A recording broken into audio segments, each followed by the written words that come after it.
Alhamdulillahirabbil alamin. Wassalatu wassalamu ala asyrafil anbiya'i wal mursalin Sayyidina Muhammadin wa ala alihi wa sahbihi ajma'in. Rabbi shrah li sadri wa yassir li amri wahlul 'uqdatam min lisani yafqahu qawli. Mari sama-sama kita mengucapkan syukur kepada Allah atas limpahan rahmat kasih sayang serta rezeki yang masih diberikan kepada kita bersama, sehingga kita masih dapat beraktivitas di atas permukaan bumi ini untuk berjalan, untuk beribadah dan menjalankan akan kehidupan yang fana ini. Salawat salam kita sampaikan kepada Rasulullah SAW, syafaatnya amat kita harapkan di hari kemudian kelak.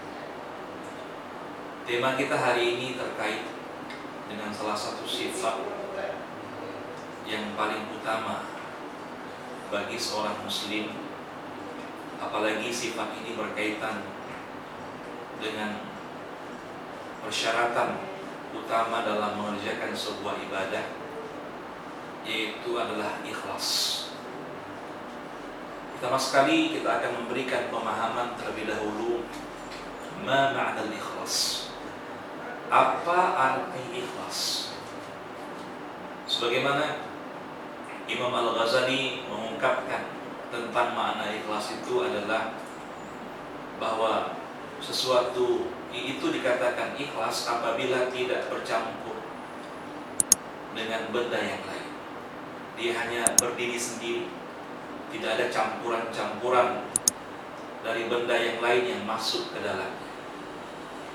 Ia mengambil perumpamaan dalam surah An-Nahl ayat 66, yaitu Allah berfirman, min baini farsin wa damin labanan khalisan sa'igan lisyaribin. Di antara kotoran dan darah terdapat susu yang bersih, yang putih, yang bening, yang susu tersebut layak untuk diminum. Yang mengibaratkan bahwa ikhlas itu seperti susu, yang dimana susu itu keluar dari seekor, katakanlah binatang seperti unta ataupun kambing. Ketika ia keluar, dia hanya keluar susu saja, tidak bercampur dengan kotoran, tidak bercampur dengan darah, sehingga dia menjadi susu yang murni, susu yang putih. Maka ikhlas itu adalah seperti susu tadi, yang tidak ada di dalamnya akan campuran-campuran yang lain, yang dimana ikhlas tersebut adalah kita meniatkan segala bentuk apa yang kita lakukan dalam kehidupan ini, baik perkataan kita, baik perbuatan kita, ibadah kita, dan hal-hal yang lain yang kita lakukan itu adalah karena mengharap akan ridha Allah Subhanahu wa taala dan semata-mata karena Allah saja. Tidak bercampur dengan tujuan-tujuan keduniaan. Kita tidak ingin melalui ibadah yang kita lakukan itu untuk supaya kita dipuji oleh orang lain. Kita tidak ingin ketika kita mengerjakan sebuah amal kebaikan, katakan seperti dakwah, supaya kita nanti dibayar dan mendapatkan upah. Kita tidak ingin pula amal-amal yang sifatnya seperti salat, ibadah yang lainnya yang kita kerjakan itu supaya nanti kita dipuji oleh orang lain, sehingga kita dianggap seperti orang yang saleh. Maka tujuan-tujuan ini adalah tujuan yang sifatnya tidak mengharapkan ridha Allah Subhanahu wa taala. Jadi ikhlas itu tidak bercampur dengan apapun. Ketika dia misalnya sedang mengerjakan salat, maka salat yang dia kerjakan itu semata-mata karena Allah Subhanahu wa taala. Allah sebutkan, qul inna salati wa nusuki wa mahyaya wa mamati lillahi rabbil alamin. Katakanlah, sesungguhnya salatku, ibadahku, dan hidupku dan matiku lillahi rabbil alamin, semata-mata untuk Allah Tuhan sekalian alam. Maka dia mengerjakan ibadah itu bukan untuk tujuan keduniaan, tapi semata-mata karena Allah Subhanahu wa taala, mengharapkan ridha Allah Subhanahu wa taala. Ini baru dikatakan amal itu adalah ikhlas. Keikhlasan menjadi kunci diterimanya amal oleh Allah Subhanahu wa taala. Dan Allah Subhanahu wa taala menyebutkan dalam surah Al-Baqarah ayat 5, "Wa ma umiru illa liya'budullaha mukhlishina lahuddin." Dan tidaklah mereka itu diperintahkan kecuali untuk menyembah Allah ikhlas, semata-mata karena agama Allah, semata-mata karena Allah Subhanahu wa taala. Maka kita, setiap apapun yang kita kerjakan, maka niat kita adalah Allah, tujuan kita adalah Allah, bukan dengan tujuan-tujuan yang lain. Bahkan juga Rasulullah SAW menyebutkan dalam hadis riwayat Muslim, "Innamal a'malu binniyat wa innamal likulli imri'in ma nawa." Sungguhnya amal-amal itu tergantung kepada niatnya. Dan Allah Subhanahu wa taala menghitung, mencatat dan menghargai amal seseorang sesuai dengan apa yang dia niatkan.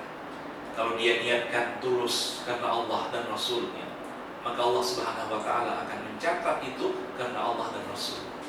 Tapi kalau seandainya dia niatkan melalui ibadahnya, melalui dakwahnya, melalui kegiatan-kegiatan yang dia lakukan itu untuk mencari ridhonya manusia, untuk mencari kesenangannya manusia, maka Allah secara otomatis menolak amal ibadah tersebut.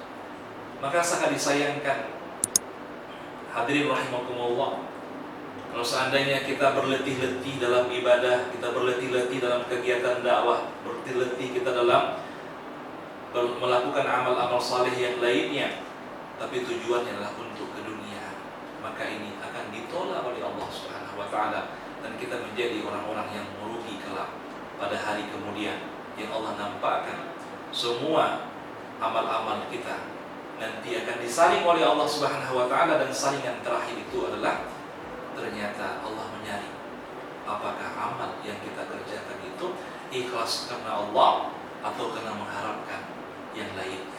Maka ini menjadi sebuah renungan bagi kita bersama. Bahkan Rasulullah SAW pernah suatu ketika menangis. Beliau menangis sebagaimana hadis riwayat An-Nasai dan Ibnu Majah menyebutkan, hadis sahih ya. Maka beliau menangis dan ditanya oleh para sahabat, "Ma yabkika ya Rasulullah, apa yang menyebabkan engkau menangis wahai Rasulullah SAW?" Maka Rasulullah SAW menjawab, "Saya menangis ya, takut karena umatku akan termasuk orang-orang yang nanti berbuat syirik kepada Allah Subhanahu wa taala." Maka para sahabat ini mengatakan, "Bukankah mereka tidak menyembah patung? Bukankah mereka tidak menyembah berhala?" Betul, kata Rasulullah SAW. Tapi Rasul mengatakan, "Saya menangis dan saya khawatir. Memang mereka tidak menyembah patung, mereka memang tidak menyembah berhala, tapi saya khawatir ketika mereka mengerjakan ibadah, mengerjakan sholat, mengerjakan puasa dan amal-amal saleh yang lainnya, mereka meniatkan bukan karena Allah, tapi karena dunia." Inilah yang dimana lawan daripada ikhlas itu, yaitu adalah riya. Kita menampak-nampakkan amal kebaikan kita kepada orang lain. Tentunya ini yang dikhawatirkan oleh Rasulullah SAW. Dan Rasulullah itu menangis, ya, bersedih kalau seandainya kita mengerjakan amal saleh itu bukan karena Allah Subhanahu wa taala. Hadirin rahimakumullah, kita selaku muslim tentunya harus wajib ya punya sifat ikhlas. Untuk lebih jelas, mari kita lihat apa saja indikator-indikator yang menunjukkan atas seseorang itu ikhlas dan tidak ikhlas.